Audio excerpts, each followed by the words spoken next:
como Jesus se preparou para a maior batalha da história, para as batalhas do dia a dia e para as batalhas que estão por vir. São batalhas grandes. A gente só consegue entender o final da vida de Jesus olhando para o começo, porque Jesus foi vitorioso no final, porque ele se preparou no começo. Você vai entender o que eu estou falando. 2 eventos importantes aqui eu vou listar para você. O primeiro deles é o batismo de Jesus. Jesus decidiu se batizar. Por que ele decidiu? Porque vencedores decidem, fracassados procrastinam. Lembra de Faraó? Moisés fala para ele, olha, o Egito vai se encher de rã, de sapo, se você não deixar Israel sair para adorar a Deus. Aí Faraó, com muito medo, diz assim, eu vou deixar. Aí Moisés fala, quando? Ele diz, amanhã. Perdedores dormem com as rãs.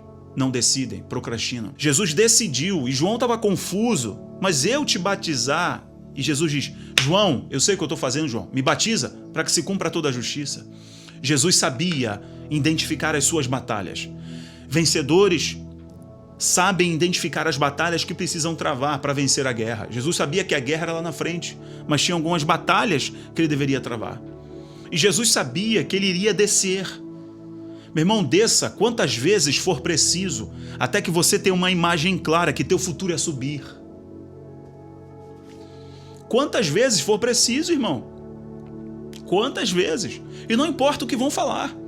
As pessoas não precisam reconhecer que você tem um chamado, que você tem uma vocação, que você é uma pessoa de Deus, você é um ótimo profissional, seja lá o que for. Sabe quantas vezes, antes do ministério público de Jesus, antes lá de Mateus capítulo 4, João 2, Lucas, Marcos 1, a partir do versículo 5, 6, 7, lá para frente. Sabe quantas vezes antes dos 30 anos de Jesus, depois da tentação e do batismo, quantas vezes reconheceram ele como ungido, como Messias, como Filho de Deus? O anjo falando para Maria, José, Zacarias, Isabel, os reis sábios, João Batista e aquele homem que pediu para que antes de morrer visse a glória de Deus e viu Jesus. Fora isso, mais ninguém. Para o homem que mudaria a história da humanidade, dividiria o tempo, somente 6 pessoas reconhecerem isso?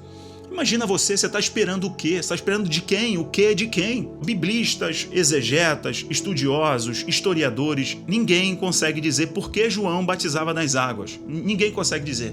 Nós só sabemos que o batismo de João era por imersão, porque a Bíblia diz, o evangelista diz que ele imergiu Jesus. Então Jesus entrou totalmente nas águas. Não é por aspersão, como aquela imagem pintada no século XIV, de João virando uma cumbuqui na cabeça de Jesus. Não, foi imersão, é o que o Evangelho diz. Mas João pode ter feito isso por causa do banho ritualístico dos sacerdotes judeus. João pode ter feito isso por causa do ritual dos essênios. João pode ter feito isso porque naquela época já era um ritual antigo, desde a época do Egito antigo, de uma deusa do Egito que era levada até o Nilo para ser banhada. Pode ter feito isso por N maneiras, mas uma coisa eu sei, que o batismo de João era de arrependimento. Por que Jesus se batizou? Porque ele viu eu e você. Quando ele desce, ele nos vê. Ele vê o quê? Ele vê o futuro, ele vê eu, vê você. Quando ele desce, o céu se abre.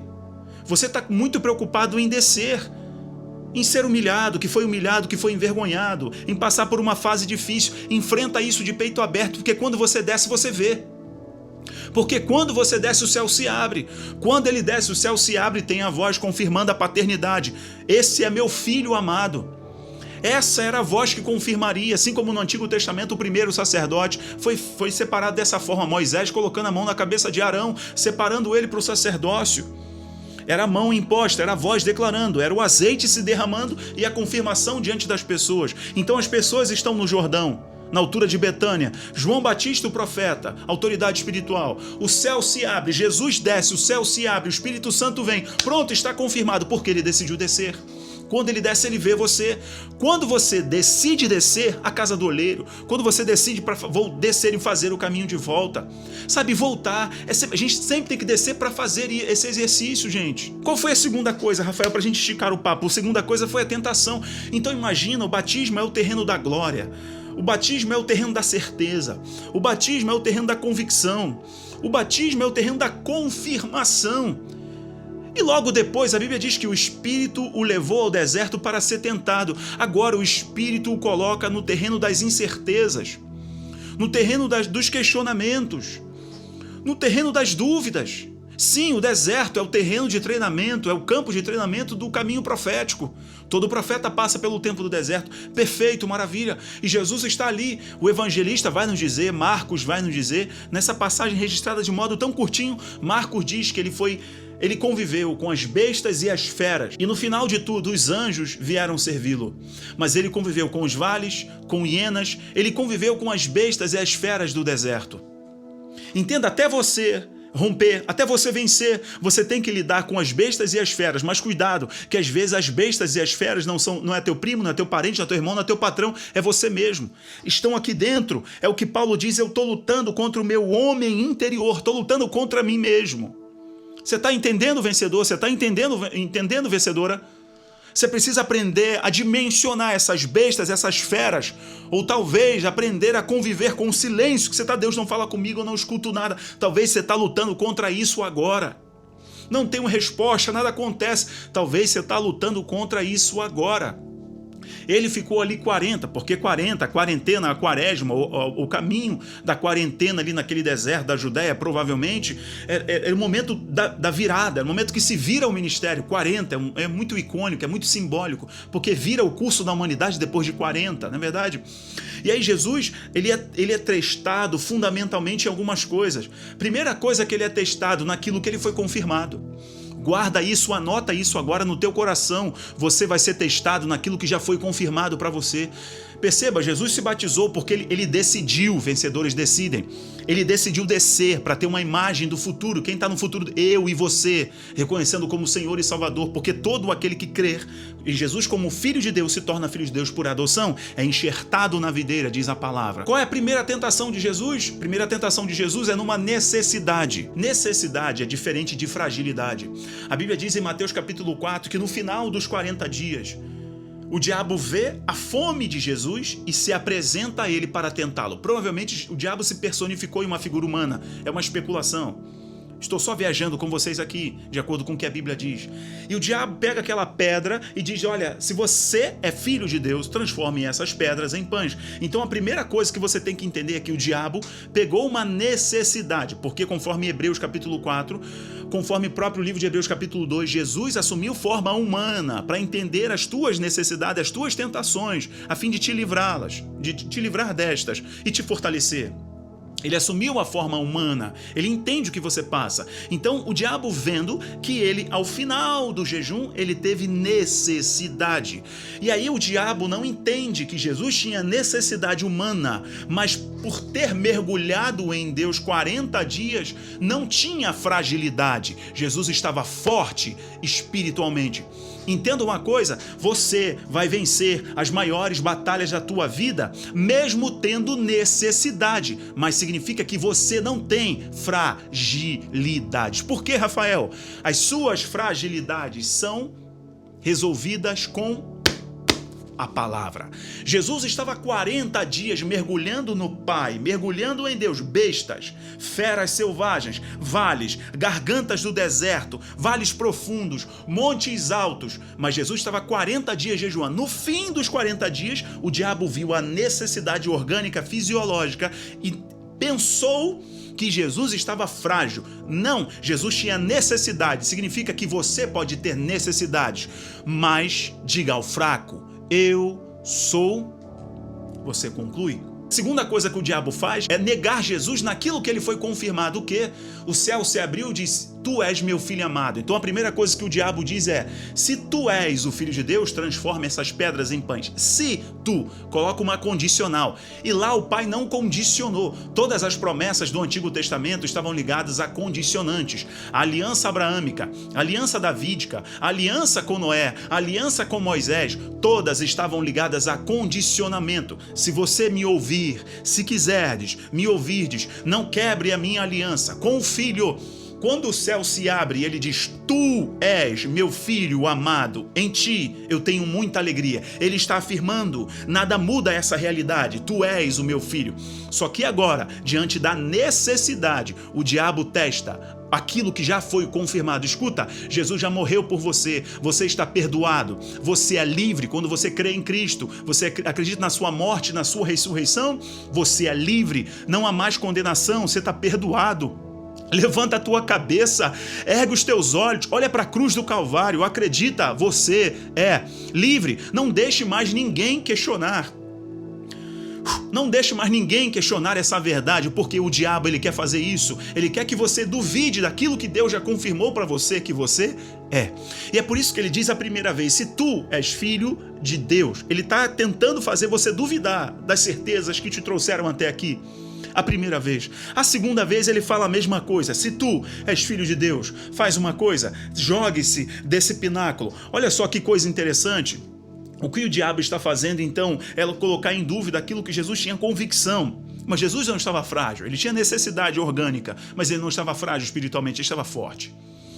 E agora o diabo tenta trabalhar o orgulho de Jesus. Por que o orgulho? Ali Satanás, inclusive, ele recebe poderes para transportar Jesus até o pináculo do templo. Olha só, leva ele até o pináculo do templo.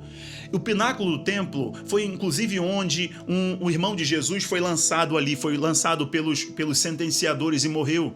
Era um lugar muito alto, que os historiadores dizem que dava até vertigem. Não sabe dizer precisamente em que ponto do templo era, mas se sabe que é um lugar muito alto. Então o levou até o pináculo, um ponto alto do templo, e disse, jogue daqui, porque os anjos deram ordem ao teu respeito. Não é isso que o diabo fez com ele? Não foi isso. O que é isso, o orgulho? Porque o diabo sabia que se Jesus se jogasse dali, ele ia flutuar nos ares, ou os anjos iriam socorrê-lo.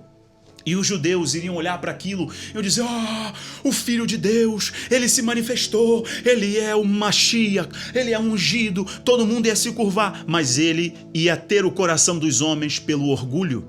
Assim como se ele transformasse pedras em pães, ele usaria um milagre para se nutrir, para suprir a sua necessidade, para servir a si próprio. E um profeta, ele não recebe um dom para servir a si próprio, mas sim para servir aos outros. Você é pastor, você tem que servir aos outros. Você é ministro, você tem que servir aos outros. Se serve a você mesmo, o princípio está equivocado.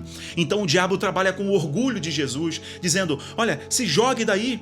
Isso seria ótimo para o ministério de Jesus, para o início seria ótimo, seria maravilhoso, todo mundo ia recebê-lo e o caminho ia ser muito mais fácil, mas ele ia inverter a lógica da coisa. Escute, Satanás, o diabo, o enganador, o tentador, como diz a Bíblia, usou esse artifício do orgulho algumas vezes. A primeira vez foi no céu, convencendo 1/3 dos anjos a se rebelarem contra Deus através do orgulho. Vocês serão iguais. Ficarão acima de Deus. A segunda vez, no Éden, com o primeiro Adão e Eva, dizendo, vocês serão iguais a Deus. Orgulho. A última vez, a última tentativa dele foi com Jesus na tentação, lá no deserto, dizendo, se joga daqui, trabalhando o orgulho de Jesus. E Jesus não cai naquela cilada. E a última que eu falo para você é a vaidade. O diabo estava trabalhando com a vaidade. E a última coisa que ele faz com Jesus é, tá vendo todos esses reinos? E mais uma vez, ele faz algo maravilhoso na frente de Jesus. Tá vendo todos esses reinos? Tá vendo todas as riquezas, as glórias desse mundo, dos impérios? Tudo isso eu vou te dar, se você dobrar o seu joelho e me adorar. O que o diabo está fazendo? Vaidade. As pessoas que se inclinam às tentações vaidosas são pessoas que têm uma crise muito grande de paternidade. São pessoas que têm uma crise de identidade, têm uma ausência na sua identidade, não sabem quem são, não sabem de onde vieram e não sabem para onde vão. Por isso, elas se curvam diante das coisas materiais, fúteis, efêmeras, passageiras, só ouro e prata. Só aquilo que o ladrão leva e aquilo que a traça corrói, a ferrugem corrompe. Vaidade, todo homem vaidoso, toda pessoa vaidosa são pessoas que tiveram em algum momento da história um problema na paternidade, um problema sério de identidade. Não sabem de onde vieram. Jesus sabia muito bem e durante todo o tempo Satanás começou testando Jesus naquilo que ele foi confirmado. Você é meu filho. Entenda, meu irmão, você vai vencer as maiores batalhas da história da tua vida quando você aprender a negar as vaidades desse mundo. Por quê? Você não é mais órfão, você é filho. Quer vencer as maiores batalhas da história da tua vida? Mergulhe no Pai. Vai lá nele. Vai lá nele. Vai lá. Sabe uma coisa? Enquanto eu estou preparando essa mensagem para você, uma ideia, um espontâneo, eu anotei aqui.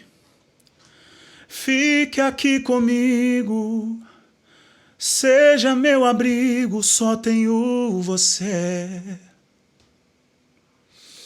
Não fui esquecido, não estou sozinho, ele me escondeu. Só quero você, Deus. Preciso de você, Deus. Yes. Só quero você.